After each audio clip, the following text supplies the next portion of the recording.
Observando o enunciado, podemos perceber que a questão determina que o movimento da boia acontece do nível do mar para o ponto da crista e logo em seguida ele desce voltando ao nível do mar. Esse tempo passa a ser estimado em 2 segundos. Porém, o tempo que ele sai do nível de referência, vai até a crista e retorna, corresponde a metade de um período. Metade de um período. Se nós temos que a metade desse período foi de 2 segundos, o período descrito para o movimento ondulatório será, no entanto, de 4 segundos. Logo em seguida, ele fala que quando o ponto mais alto da onda passa pelo garoto, isso vem a determinar que ainda falta 1 metro para que a onda passe completamente. Daí podemos chegar à conclusão que o comprimento desta onda será igual a 4 metros. Sendo que a velocidade de uma onda é igual a lambda f, equação fundamental da ondulatória, nós passamos a determinar que essa velocidade será igual ao comprimento de onda multiplicado exatamente pela frequência. A frequência ela será exatamente o inverso do período. Então nós vamos ter 1/4 de Hertz. A velocidade da onda será igual a 1 metro por segundo. Alternativa verídica para a questão, item C é o item verdadeiro. Observe que a questão vem tratando de fios ou cabos coaxiais. Esses cabos são bem comuns na instalação de antenas, né, de aparelhos de TV. Podemos observar que na estrutura do cabo, como representado aí, você tem uma capa de PVC, um material dielétrico, né? Você passa a ter uma trança contida de fios de cobre estanhado. Você tem um dielétrico polietileno sólido e tem um condutor central. Com isso, nós passamos a ter aí essa estrutura compondo o cabo coaxial. A pergunta que vem é a seguinte: a trança de fios de cobre de estanhado tem o papel de proporcionar. Então, essa trança de fio estanhado, no caso de cobre estanhado, ela tem exatamente uma função eletrostática, que é criar uma blindagem eletrostática para evitar a ação de cargas elétricas externas, assim também como a ação de um campo elétrico externo. Com isso, nós temos aí a resposta contida pela alternativa da letra E. Seguindo as orientações da NR10, como estão apresentadas aí no item, podemos observar que os óculos eles passam a ter uma função essencial na proteção, uma vez que a quebra da rigidez elétrica do meio pode ocasionar faíscas de uma descarga elétrica e essas faíscas atingirem, por sua vez, aí o olho da pessoa que está manuseando alguma ação de cabos elétricos. No caso aí, temos que isso está representado na questão pela alternativa da letra D. Uma questão que sugere uma armadilha para as moscas é em função da adição do sabão. Observe que o sabão ele faz parte de um grupo de moléculas que são classificadas como moléculas anfifíricas, ou seja, tem uma região polar e uma região apolar. As moléculas anfifíricas também podem receber um outro nome, que são os agentes tensoativos, exatamente porque eles conseguem reduzir a tensão superficial da água por competir com as moléculas da água pelas ligações de hidrogênio. Logo, a letra A está correta, onde o sabão ele atua como um agente tensoativo, reduzindo a tensão superficial da água. Gabarito, letra A. Na parte do circuito fechado, a qual podemos denominá-lo de malha, é possível determinar a intensidade da corrente elétrica utilizando-se da primeira lei de Ohm. Nessa condição, a intensidade da corrente elétrica será igual a DDP dividida exatamente pela soma das resistências associadas. A intensidade da corrente será os seus 12 volts, dividido exatamente pela soma dos resistores, que convém a ser de 6 ômegas. Com isso, a intensidade de corrente que percorre o circuito será de 2 amperes. Essa corrente de 2 amperes, ela vai percorrer todos os pontos. Com isso, no ponto C, o potencial é igual a 20, nesse referido ponto. Se deslocarmos a corrente elétrica até o ponto A, teremos uma queda de potencial quando a corrente passar pelo resistor. Então, nesse momento em que ocorre essa queda de potencial, multiplicamos a corrente vezes a resistência, vai dar 4 volts. 20 que era no ponto C, menos 4 de queda, sobra 16 volts que vai estar chegando no ponto A. Do ponto A até o ponto B, não temos corrente elétrica, só temos apenas o gerador. Com isso, você pode verificar que do ponto A para o ponto B, a diferença de potencial será o potencial do ponto A, que é 16 volts, menos o potencial do gerador, que é menos 12 volts. Com isso, vamos ter que o potencial do ponto B é igual a 4. Olá, pessoal, que legal estarmos juntos aqui, nesse momento, nas minhas mãos, uma questão maravilhosa de física para nós resolvermos. Vamos a ela. O sistema de iluminação de um consultório médico é composto por 6 lâmpadas idênticas. O esquema do circuito elétrico desse sistema está representado a seguir e eu já quero chamar a sua atenção. Observe que nós temos aqui, ó, 1, 2, 3 lâmpadas na mesma sequência de fio e outras 1, 2, 3 também na mesma sequência. Então as 3 daqui estão em série e as 3 do lado direito também. Agora note que este ponto é o mesmo que este aqui, este ponto é o mesmo que este. Portanto, os 220 volts são a tensão que alimentam, obviamente, as 3 em série aqui e são também a tensão que alimenta as 3 em série acima. E como estão associadas essas 3 em série com essas 3 em série aqui? Elas estão associadas nos seus devidos ramos em paralelo. Muito bem. Ao ser feita uma reforma no consultório, foram colocadas mais 3 lâmpadas idênticas às outras para melhorar a iluminação, ficando o circuito com a seguinte configuração. Então, dessa vez, vamos aqui acompanhar. Esse ponto é o mesmo que esse, que é o mesmo que esse.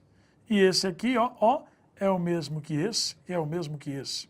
E agora nós vamos ter 1, 2, 3 ramos compostos por 3 lâmpadas em série e os 3 em paralelo.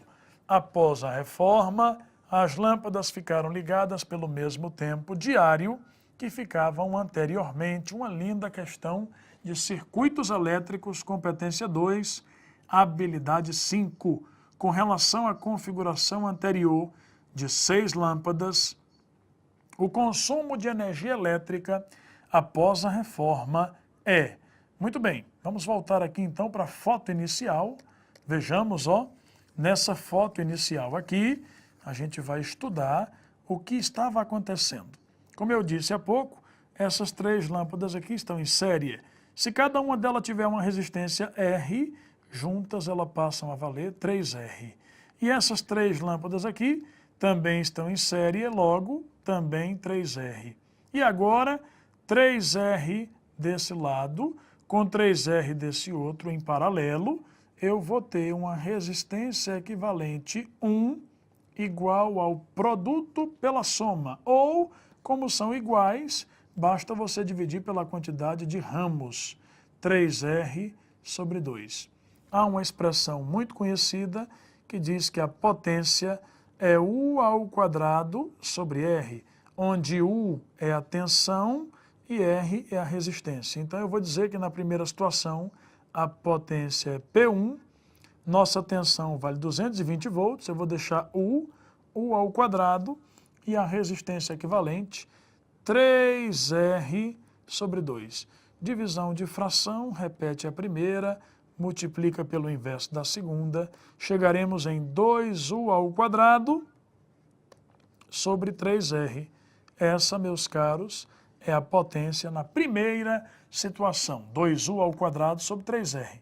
Agora, nessa nova situação aqui, vamos lá, vamos aqui melhorar então a nossa compreensão. Na nova situação, eu tenho agora essas 3 lâmpadas aqui, todas juntas vão valer 3R. Essas 3 lâmpadas aqui também 3R, assim como essas 3 aqui, 3R.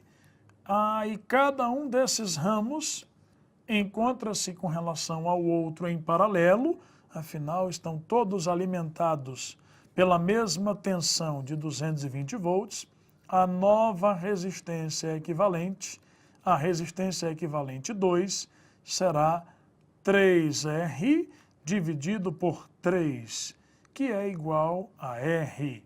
Portanto, a potência na nova situação vai valer U ao quadrado sobre a resistência, que é R. Muito bem. A potência anterior havia sido 2U ao quadrado sobre 3R. Pois bem, eu vou até reproduzir aqui, ó, 2U ao quadrado sobre 3R. Meus caros, nesse cantinho, potência é energia sobre o tempo. Então, a energia é a potência vezes o tempo. Isso significa que a energia e a potência, observe, ó, são proporcionais. O enunciado disse que o tempo seria o mesmo. Portanto, quem terá mais energia será quem tiver maior potência. Vamos comparar? Qual é a melhor maneira de comparar? Dividindo uma pela outra. A nova potência P2 dividida pela antiga potência P1 vai ser, vamos lá, P2, U ao quadrado sobre R, e dividido por P1 é multiplicado pelo inverso, 3R sobre 2U ao quadrado. Quando a gente fizer a divisão, U ao quadrado vai embora com U ao quadrado, R vai embora com R, deu 3 meios. Ou seja, só para a gente concluir, vamos aqui neste cantinho aqui, para a nossa conclusão ficar óbvia. Olha só, a potência P2 dividida pela potência P1 deu 3 meios. Portanto, P2 é igual a 1 vez e meia P1. Então P2 é igual a P1 mais 0,5 P1, o que indica para nós um aumento de 50%.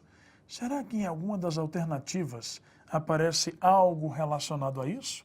Na letra D, ele propõe para nós 50% maior. Sugiro então, meus caros, que nós fiquemos então com a resposta do item D de dado. Lindíssima questão. Um grande abraço, bons estudos e até a próxima. Tchau, tchau. Uma questão que ele fornece duas substâncias, que é o hidróxido de sódio e o ácido clorídrico, e ele pergunta a melhor maneira de conservá-los. Quando você trabalha o processo de conservação do hidróxido de sódio, que é uma base forte, o ideal é que você não utilize o vidro.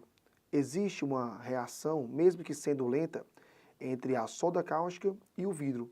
Da mesma forma que eu não posso conservar o ácido clorídrico, por exemplo, em contato com o latão. O latão ele é formado por cobre e zinco. E o ácido clorídrico ele tem uma reatividade muito grande com o zinco. De forma que o ideal para você conservar a soda cáustica, que é o hidróxido de sódio, são recipientes de plásticos. Plásticos estes resistentes. Quando você trabalha a conservação do ácido clorídrico, o ideal é que você conserve em vidro. O único ácido que você não pode conservar em vidro é o ácido fluorídrico, já que ele apresenta uma alta reatividade com o vidro. Então, gabarito, letra E. No comando da questão, ele deseja promover a transformação do cobalto de número de massa 59 no cobalto de número de massa 60. Na letra A, ele cita que esse processo vai ocorrer mediante a emissão de alfa. Na hora que você tem a emissão de alfa, você tem a perda de 2 prótons e você tem uma perda de 4 em massa. E o que está ocorrendo é um ganho de massa e a manutenção do número de prótons. Então a letra A está falsa. Na letra B, ele diz que o processo ocorre por emissão de beta. Quando ocorre emissão de beta, beta menos 1, 0. Na hora que você emite beta, você passaria a manter o número de massa, porém você iria ganhar um próton. E isso não ocorre. Então a letra B está falsa. A letra C, temos a emissão de gama. E gama é uma onda eletromagnética. Então na emissão de gama você não altera o número de massa e você não altera o número de prótons. Na letra D, ele cita que o processo ocorre por meio de um bombardeamento de prótons. Então, o próton ele tem número de massa 1 e tem uma carga 1. Então, na hora que você faz o bombardeio com prótons, você iria alterar o elemento químico. E isso não ocorre. Alterar no sentido de você variar o número atômico. Então, a letra D está falsa. Na letra E, ele cita que o processo pode ocorrer mediante o bombardeamento de nêutrons, que você pega o cobalto, que tem número de massa 59, faz o bombardeamento com o nêutron, 1, 0, então você passa a ganhar 1 em massa. Então, você forma o cobalto 60, mantendo a quantidade de número de prótons. Então, gabarito, letra E. Olá, pessoal.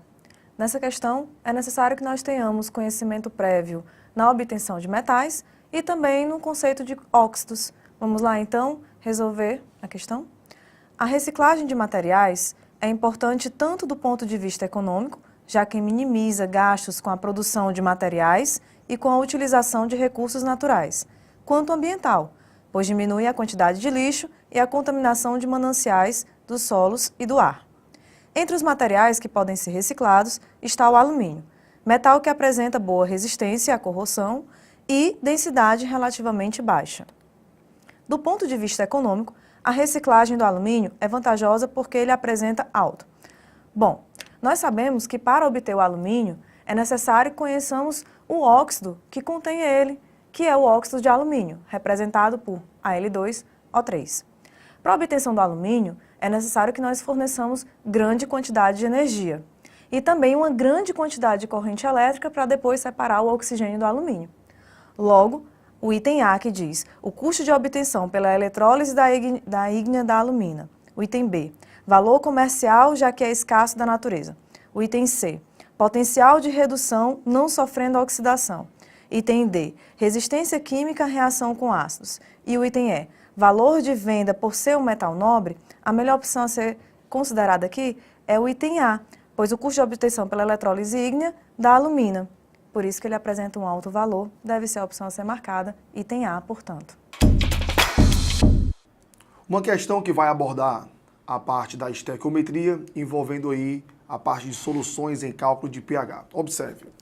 Uma empresa de carcinocultura resolveu iniciar uma criação de camarões em determinada região. Para amenizar os custos do investimento, durante a estação chuvosa local, a empresa armazenou 2 metros cúbicos, ou seja, um total de 2.000 litros de água das chuvas em um tanque. Entretanto, devido ao alto índice de poluição atmosférica da região, a água apresentou um pH igual a 3, valor impróprio para o cultivo, já que um pH adequado à criação dos camarões deve ser cerca de 7. Dessa forma, foi necessário submeter a água coletada a um tratamento químico com a adição de carbonato de cálcio, conforme a reação a seguir, onde para 2 mols de H+, são necessários 1 mol do carbonato de cálcio e a massa molar do carbonato, 100 gramas por mol. No comando da questão, ele pede a massa mínima de carbonato de cálcio necessária para a correção do pH do tanque de água é de aproximadamente. Observe que o pH inicial, ele é um pH em 3, ou seja, a concentração do H+, inicialmente, era de 10 a menos 3 mol por litro. Porém, o nosso volume inicial, ele é um volume de 2.000 litros. Ao multiplicarmos a concentração pelo volume, teremos a quantidade de mol inicial, ou seja, 2.000 litros multiplicado por 10 a menos 3 mol por litro. Ou seja, um total de 2 mol em H+. Porém, a condição ideal é uma condição de pH 7. Com pH 7 e o volume de 2.000 litros, então a concentração do H+ ideal é de 10 a menos 7 mol por litro. E aí, ao fazermos a multiplicação, vamos ter a quantidade que deve restar de H+, ou seja, 2.000 litros multiplicado por 10 a menos 3 mol por litro. E aí, 2 vezes 10 a menos 4 mol de H+. Então, observe que a quantidade que nós temos no início, de 2 mol, e a quantidade final, de 2 vezes 10 a menos 4 mol. A diferença entre esses dois valores, vai dizer a quantidade de H+, que deve ser neutralizada. Então, observe que a quantidade de H+, que deve ser neutralizada, vai ser a diferença, 2 menos 2 vezes 10 a menos 4. Ou seja, é uma diferença que vai ser de praticamente 2 mols de H+. Então, pelo processo reacional, observe que para cada 2 mol de H+, vamos ter 1 mol de carbonato. Ou seja, o valor da equação, ele coincidiu com o valor que nós obtemos. Então, a quantidade de carbonato que deve ser utilizada deve ser a quantidade de 1 mol. E 1 mol do carbonato corresponde a 100 gramas. Gabarito, letra C. Pelo que está exposto, nós gostaríamos de lembrar que a investigação trata da atividade mitocondrial. Eu lembro que mitocôndrias são organoides com a dupla membrana e que no caso de um hepatócito, ele pode chegar a apresentar o equivalente a 2.000 mitocôndrias. Trata-se de um organoide fundamental quanto à questão do fornecimento de energia para o metabolismo celular. É interessante aqui lembrar a função da glicose como uma fonte de energia, este monossacarídeo, e o do ATP como acumulador de energia, pois a glicose, à medida que vai sendo desdobrada enzimaticamente, vai liberando a sua energia, a qual fica acumulada no ATP. Então esse organoide é fundamental para a energia, para que o órgão possa desenvolver seu metabolismo de forma harmônica, já que se trata de um órgão multifuncional. Portanto, o item correto para a nossa questão é a letra E, que sugere as mitocôndrias como o organoide ou os organoides responsáveis pela respiração celular e um acúmulo maior de ATP para o desenvolvimento normal do metabolismo intracelular. O que se observa na nossa questão é que, dentre estes cetogramas, há uma redução da utilização do carvão mineral, uma vez que esse constituinte, ele polui o meio ambiente, uma vez que contribui para uma eliminação maior de gases tóxicos, inclusive um dos gases de efeito estufa, que é o CO2. Portanto, da observação do gráfico, poderemos considerar que a redução de energia produzida pelo carvão mineral deve-se, entre outros fatores, ao fato de ele provocar uma elevada emissão de gases do efeito estufa e também contribuir para a ocorrência de chuvas ácidas. Portanto, o item correto é a letra D. Uma coisa bem interessante que a gente percebe é que o ponto de partida, que no caso aí é o Aeroporto Internacional de São Paulo Guarulhos, e o ponto de chegada, que é exatamente o Aeroporto Internacional de Orlando, esses dois pontos, o de partida e o de chegada, qualquer trajeto que você siga sempre vai começar nesse ponto e terminar naquele outro. Então, em termos de vetor deslocamento, é o mesmo vetor. O vetor de deslocamento, vale lembrar, é aquele vetor que liga diretamente o ponto de partida ao ponto de chegada. É uma linha reta, ligando o aeroporto de Guarulhos ao aeroporto de Orlando. Agora, os dois caminhos distintos oferecidos, eles dão distâncias percorridas diferentes, velocidades escalares médias diferentes, tempos diferentes, mas o vetor de deslocamento é o mesmo. Portanto, ficamos aí com a alternativa C. É uma questão que vai abordar um exame de glicemia. E ele tem como comando o seguinte: para medir a glicemia pós-prandial de um jovem de 15 anos, usando um aparelho glicosímetro comprado em um país que utiliza o padrão internacional, será considerada normal à medida que estiver abaixo de... Quando você faz esse tipo de glicemia, que ele chama de pós-prandial, observe que o limite é de 180 miligramas por decilitro. Então, se estiver abaixo desse valor, você tem aí um quadro normal. Mas quando você trabalha 180 miligramas por decilitro, isso quer dizer que eu tenho 1.800 miligramas por litro. E 1.800 miligramas correspondem a 1,8 gramas de glicose. Quando você pega a massa molar da glicose, onde eu tenho que em 1 mol eu tenho 180 gramas, se eu tenho 1,8 gramas, eu vou ter 0,01 mol, ou seja, eu vou ter 0,01 mol por litro. Consequentemente, eu vou ter 10 milimol por litro. Alternativa correta, letra C. É bem interessante a gente observar algumas partes aqui do texto. Veja só, uma criança dentro de um carro em movimento vê árvores, construções, placas de publicidade passando, porém ela fica com uma tremenda curiosidade. Por que aquelas coisas estão se movimentando? Se estão fixas na terra? De forma semelhante, observa-se o Sol se movendo no céu, enquanto na verdade é a Terra que se move ao redor dele, dada a teoria do heliocentrismo.